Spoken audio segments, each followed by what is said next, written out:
Sir প্রথমেই একটা মূল্যবান কথা বলেছে। সবাই সামনে তাকাও, সোজা হও, সোজা হয়ে বসো। তোমরা যদি ভালো শ্রোতা হতে চাও তবে আমি ভালো বক্তা হতে পারবো।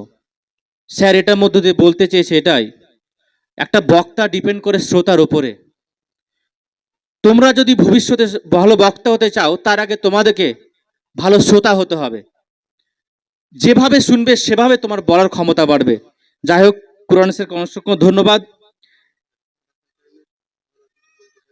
দশম শ্রেণীর অর্থাৎ যারা বিদায়ী ছাত্রছাত্রী তাদেরকে বলবো, তোমাদের যদি কিছু বলার থাকে তাহলে অবশ্যই এসো এবং একটা বার্তা দিয়ে যাও, অবশ্য কিছু কথা বলে যাও।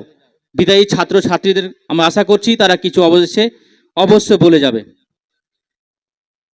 এবারে আমরা সারা স্মার্ট কোচিং সেন্টারের রসায়ন বিভাগের শিক্ষক আতাউল্লাহ স্যার, আতাউল্লাহ আহমেদ, মানে কেমিস্ট্রিটা ভালো পারেন না তো তাই নামটাও কেমিস্ট্রি স্যার আনতে অসুবিধা হচ্ছে। তো আতাউল্লাহ স্যারের একটা প্র্যাকটিক্যাল ক্লাস দেখাবে তোমাদের সামনে। স্যারকে আমি অনুরোধ করব, স্যার আপনি আসুন এবং আপনার যেটা দেখানো রয়েছে অবশ্যই আসবেন এবং দেখাবেন।